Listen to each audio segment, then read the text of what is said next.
দেশৰ কাৰণে গান্ধী পৰিয়াল নেতিবাচক আৰু গৌৰৱ গগৈও নেতিবাচক। গতিকে নেতিবাচকে নেতিবাচককে সমৰ্থন কৰে, ইতিবাচকে ইতিবাচকক সমৰ্থন কৰে। ৰাষ্ট্ৰৰ সুৰক্ষাৰ লগত জড়িত বিষয় এটাক লঘু কৰাৰ, সামান্য কৰাৰ যিটো আজি প্ৰিয়ংকা গান্ধী ডাঙৰীয়ানীৰ এটা কুৎসিত প্ৰয়াস, এই প্ৰয়াসক ভাৰতীয় জনতা পাৰ্টীয়ে ধিক্কাৰ দিছোঁ আমি। আৰু প্ৰিয়ংকা গান্ধী ডাঙৰীয়াক আমি ৰাজ্যলৈ স্বাগতম জনাইছোঁ। তাত কোনো আমাৰ বিশেষ আৰু ইয়াত বিশেষ তেওঁৰ মানে সন্দৰ্ভত ক'ব লগা নাই। কিন্তু গৌৰৱ গগৈক যেতিয়া বচাব বিচাৰিছে, তাৰমানে কংগ্ৰেছৰ স্ক্ৰিনিং কমিটিৰ অধ্যক্ষটো সেইটো এটা মানে দেখুওৱা দাঁত। আচলতে গৌৰৱ গগৈক বচাবৰ কাৰণে প্ৰিয়ংকা গান্ধী ডাঙৰীয়ানী অসমলৈ আহিছে।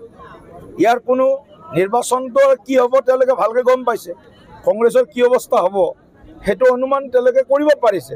সেইকাৰণে গৌৰৱ গগৈ গান্ধী পৰিয়ালৰ বিশ্বস্ত, গতিকে বিশ্বস্ত এজন পৰিয়ালৰ সদস্যক তেওঁ অপৰাধ কৰিলেও, যিটো আমাৰো কিছুমানৰ হেৰি থাকেতো পৰিয়ালত, সৰু ল'ৰাটোৱে কেতিয়াবা অলপ দুখ চুখ কৰিলে তাক অলপ বুজাই বঢ়াই ঠিক ঠাক কৰে। গতিকে এই দুখটো পৰিয়ালৰ এজন সদস্যই কাৰোবাক এটা থাপৰ মাৰিলে, কাৰোবাক চৰ মাৰিলে এই দুখ নহয়।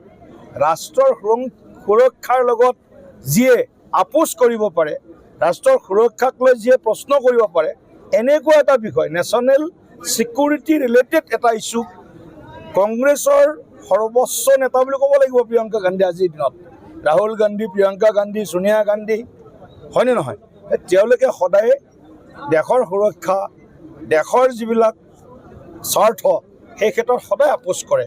আজি গৌৰৱ গগৈক ৰক্ষণাবেক্ষণ দিয়া প্ৰিয়ংকা গান্ধীৰ যিটো প্ৰয়াস বা কুৎসিত প্ৰয়াস, সেইটো তেওঁলোকৰ দেশৰ একতা অখণ্ডতাৰ প্ৰতি তেওঁলোকৰ অকণমানো যে সংবেদনশীলতা নাই, দায়িত্ববোধ নাই, সেইটোকে আজি পুনৰবাৰ মানে প্ৰতীয়মান কৰাইছে।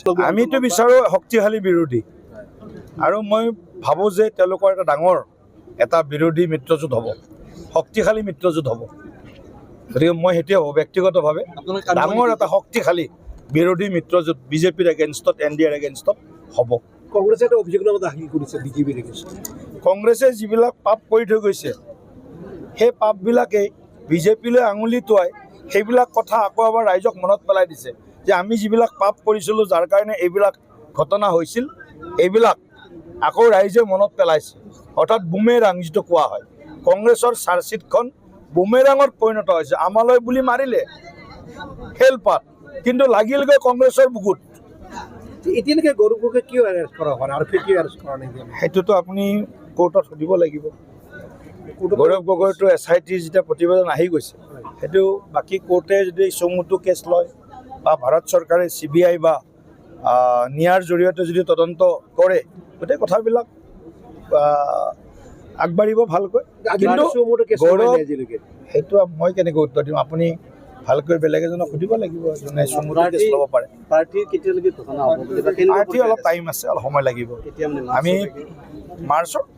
মাৰ্চততো আৰু পাৰ্টী ঘোষণা কৰিবই লাগিব, ইয়াত আৰু বেলেগ আৰু বিষয় নাই। তাৰ কাৰণে এতিয়া চাওক, ভাৰতীয় জনতা পাৰ্টীৰ প্ৰাৰ্থী ঘোষণা ৰাজ্যিক সমিতিয়ে নকৰে, প্ৰাৰ্থী ঘোষণা কৰে ৰাষ্ট্ৰীয় সমিতিয়ে। গতিকে এটা নিৰ্দিষ্ট এটা পদ্ধতি আছে, এটা পৰম্পৰা আছে। সেই পদ্ধতি পৰম্পৰা আমাৰ ইতিমধ্যে এটা পৰ্যায় সমাপ্ত হৈছে, আৰু এটা পৰ্যায় আছে। এই পৰ্যায়টো মাৰ্চৰ ফাৰ্ষ্ট উইকত আমি শেষ কৰি ল'ম, আৰু যিমান সোনকালে পৰা যায় কেন্দ্ৰীয় নিৰ্বাচন সমিতিৰ বৈঠকত প্ৰাৰ্থী সন্দৰ্ভত আমি পেনেল যি পঠাম, সেই পেনেলৰ ওপৰত আলোচনা হ'ব, আৰু লগে লগে কেন্দ্ৰীয় সমিতিয়ে, নিৰ্বাচন সমিতিয়ে প্ৰাৰ্থী ঘোষণা কৰিব বুলি আমাৰ বিশ্বাস। যিকোনো খবৰৰ বাবে যোগাযোগ কৰক আমাৰ এই নম্বৰত 9181 307 221।